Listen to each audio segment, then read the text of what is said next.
El, El, wisuda ya.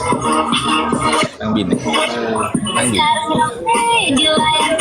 Jadi berarti lihat. Kese apa aja.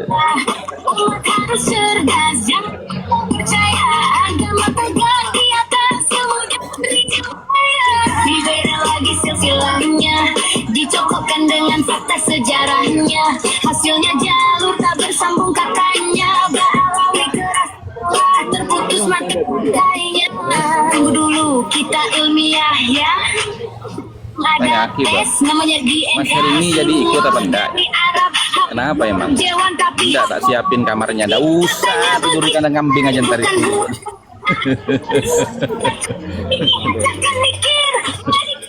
Mak gaya mengkoloi siapa hingga ini siapa gini. Harus ada bukti bukan sekadar siapa saja mulia dari ukur dari takwa dan manusianya. Kita kaji, kita baca biar umat tidak lagi rasa. Ini kenapa? Tegang bersuara. Bila man kita boleh. Kita kembalikan ke Allah. Tahu nasab yang sebenarnya. Tugas kita belajar dan beradab. Walau alam bisawab.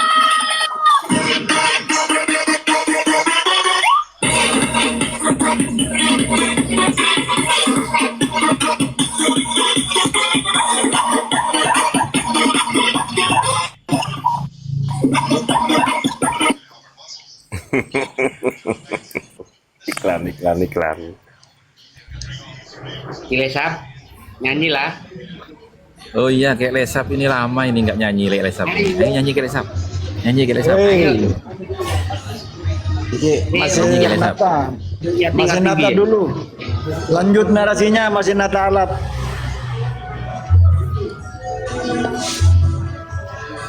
Lanjut narasinya dulu masih nata alat.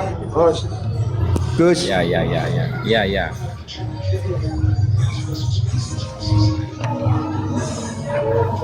Ustadz Adinullah, monggo silakan Ustadz. Masya Allah, aneh tuh agak deg-degan kalau narasi ada Yai Wali, ada Gus Hasan nih. Tapi ya sedikit aja kali ya. Sebetulnya kita tuh kalau semakin kita beragama berarti semakin kita menggunakan akal, nalar gitu ya. Baru nanti ketika terjadi keadaan yang seimbang, istiqoroh, menggunakan zon gitu. Tapi kita tuh seringnya sekarang lompat terus bahwa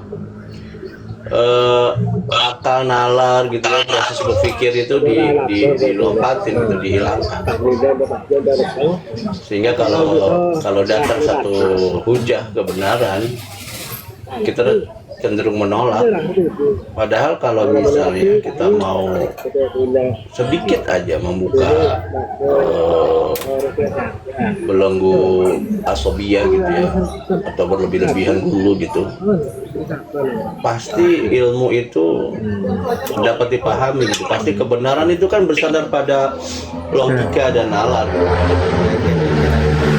Itu pasti deh, insya Allah kita bisa menerima apa yang dinarasikan para kiai di protesis gitu. Nah, orang-orang yang berusaha menutup kebenaran itu pasti akan menyamarkan dengan fitnah, dengan ejekan. Supaya apa? Supaya orang enggan mendengarkan. Ya kalau dulu zamannya di Mekah, Rasulullah itu di framing sebagai penyihir gitu ya.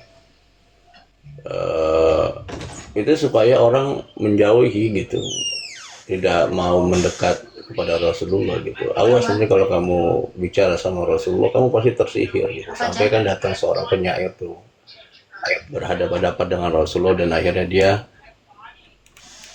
ikut apa yang atau terbawa ada apa yang dinarasikan Rasulullah. Itu bisa ngomong. Soalnya WFH. Besok kan libur sayang. Nah gitu. Jadi beragama itu harus dengan logika yang tadi Gus Hasan bilang. Gimana kita bisa mendapatkan esensi dari apa ya namanya ya, dari kedekatan kita dengan Allah gitu, kalau kita menjauhi nalar kita dalam mencari sebuah kebenaran itu. Semua para nabi menggunakan nalar yang untuk mencari esensi ketuhanan. Para nabi menggunakan logika, cara berpikir yang untuk mendapatkan hidayah gitu. Hidayah itu nggak turun serta-merta tanpa proses berpikir. Semua hidayah itu pasti melalui proses berpikir gitu, sehingga kenyataan itu membuat dia tersentak gitu.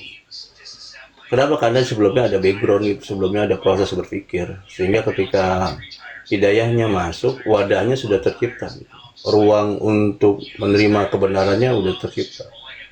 Tapi kalau ruang untuk menerima kebenarannya ditutup, maka informasi atau kebenaran yang datang bertubi-tubi ini tidak akan mampu menjangkau akal dan masuk ke nurani. Itu aja sih sedikit dari saya. Para Ustadz, saya agak khawatir, takut saya berpaling kalau ada Yai Wali. Ngeri.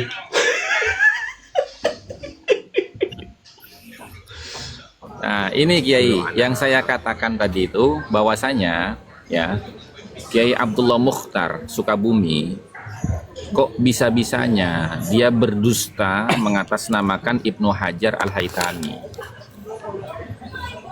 Itu tertulis dalam kitabnya Al-Hisamul Maslul, ya, yang ditulis oleh Kiai Abdullah Mukhtar.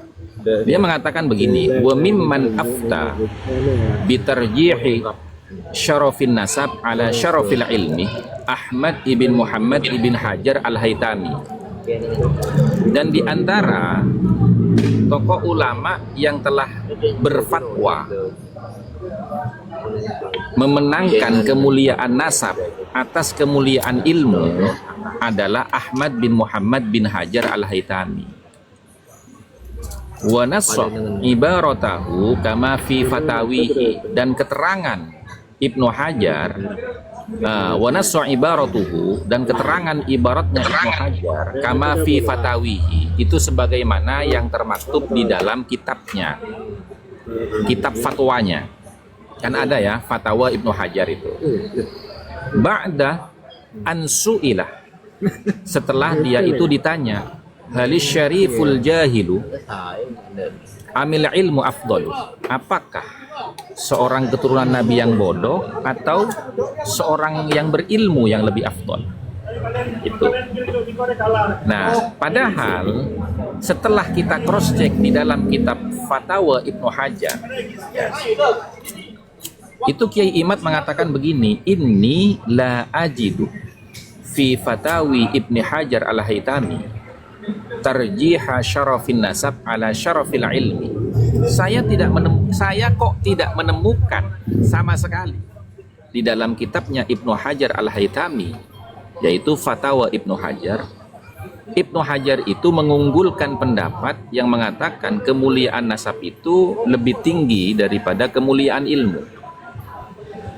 Wa yakhafu ala man qala dzalika, dan saya khawatir atas orang yang berpendapat seperti itu, dukhulahu fil kadzabi ala Ibnu Hajar Al-Haytami, itu masuk kategori orang yang telah berdusta mengatasnamakan Ibnu Hajar.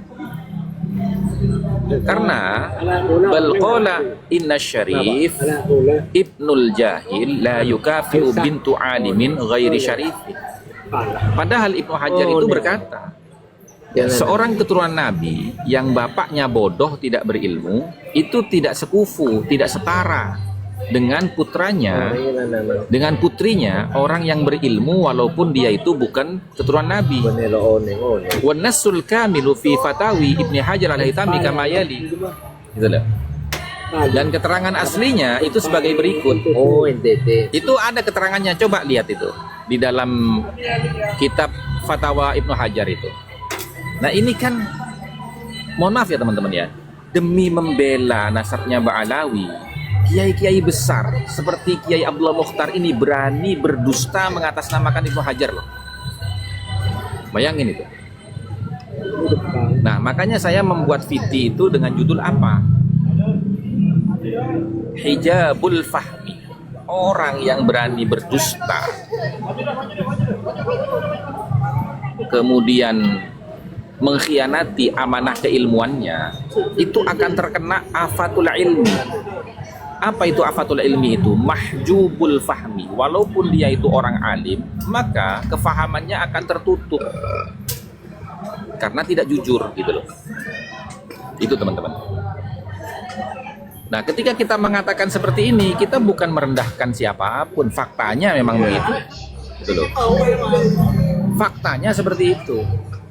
Dan silahkan ya teman-teman ya, cross check di kitab Al-Hisamul Maslul, kemudian cross check di dalam kitabnya Fatawa Ibnu Hajar.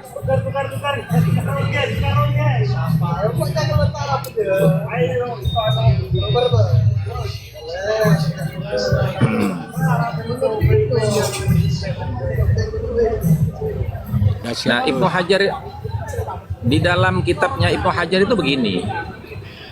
Wasu'ilah, dan ditanyakan Ibnu Hajar anis syarifi ibnil jahili hal yakunu kuf'un binta alimin ghairi syarifin amla.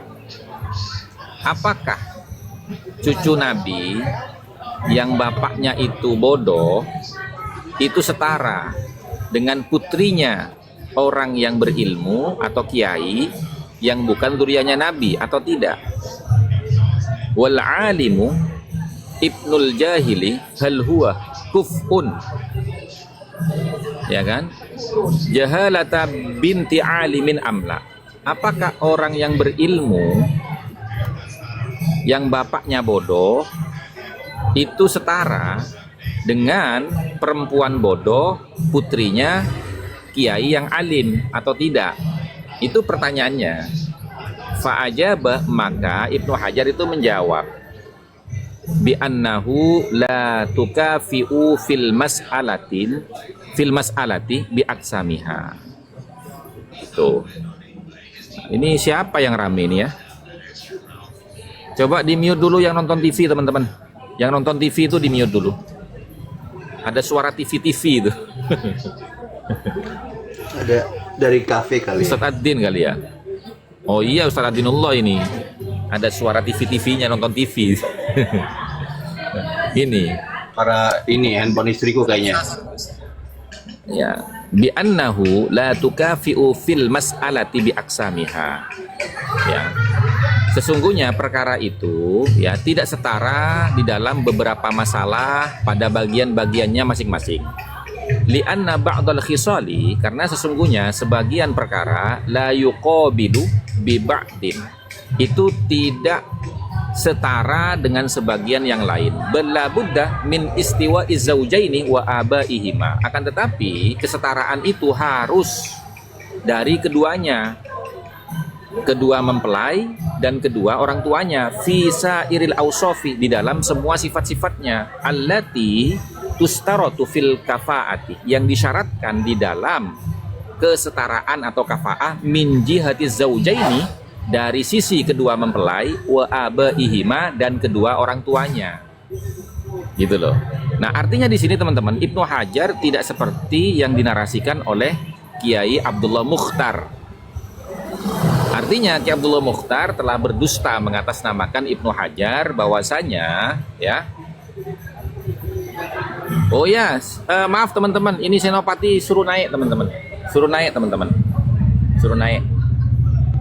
Suruh naik Senopati, ayo. Saya turun aja dulu. Naik Senopati. Ah. Kalau tidak mau naik dia blokir aja gitu. Blokir kalau tidak mau naik. Tuh.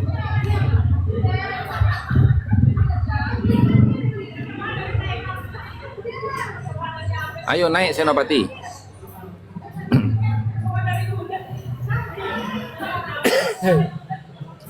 Mana? Nggak berani naik? Oh, cuma gaya doang dia. Bacot ya.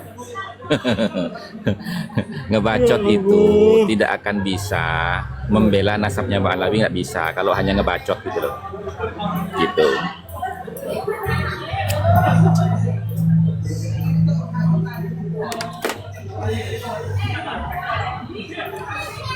Kenapa ya mereka itu kok hanya ngebacot doang gitu ya, nggak berani berhadapan langsung gitu? Kenapa ya?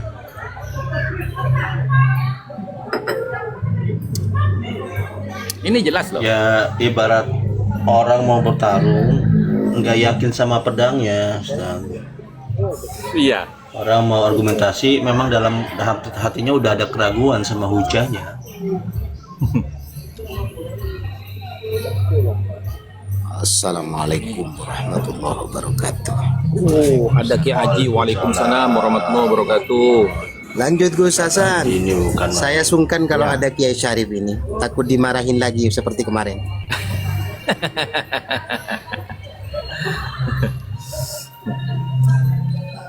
Sudah tak undang ya teman-teman ya. Ini ya. Sudah tak undang. Kalau dia tidak mau, ya udah kita blokir teman-teman. Udah, Senopati naik aja kau. Naik. Ada berapa hamzah wasol itu seperti apa? Yuk, coba jelaskan secara gramatik. Ayo naik. Jangan jadi pengecut jongos. Yuk, naik. Udah diblok kayaknya ini. Udah diblokir dia. Saya udah buru-buru turun tadi, takut dia mau naik beneran ya. Kayaknya pinter banget gitu loh. Karena gini Kiai, 2 kali saya naikkan tidak mau, kesepakatan kita kan gitu kan ya. Kalau orang taping, kita angkat ke sini, disuruh naik 2 kali, tidak mau, blokir.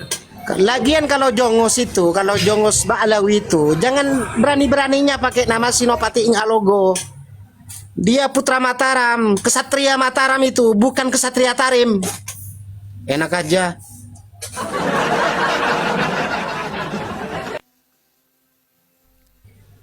Itu asli pribumi,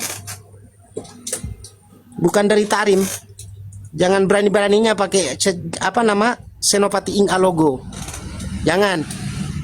Nggak ada sangkut pautnya dengan Babilawi atau jongos-jongosnya. Paham nggak?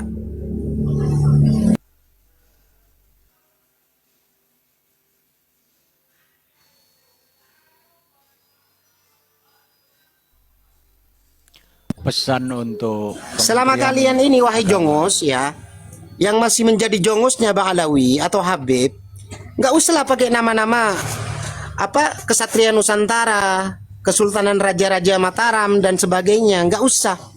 Nggak ada sangkut pautnya dengan Bang Alawi.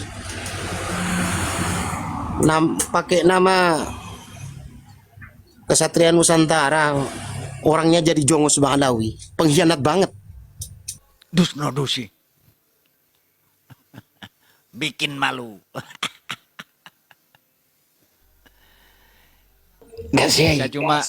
Saya cuma pesan aja sama Kementerian Agama, besok kan melaksanakan upacara itu Hari Kemerdekaan 17 Agustus. Nggak pantas itu kantor Kementerian Agama mengadakan upacara itu sepanjang mereka belum menyuarakan kebenaran dan tidak membebaskan para kibin dari cengkeraman Habib itu. Jadi masih ada yang terjajah itu di negeri ini, ya kibin-kibin itu. Jadi pesan untuk Pak Nasaruddin selaku Menteri Agama itu. Bebaskan dulu kibin-kibin itu baru mengadakan upacara kemerdekaan.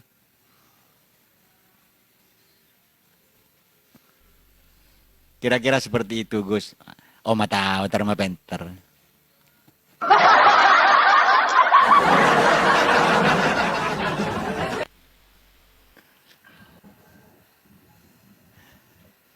Bang Haji, Izin gimana? Izin sponsor dulu kah? Oke, kita berkosidahan dulu daripada stres mikiri Senopati.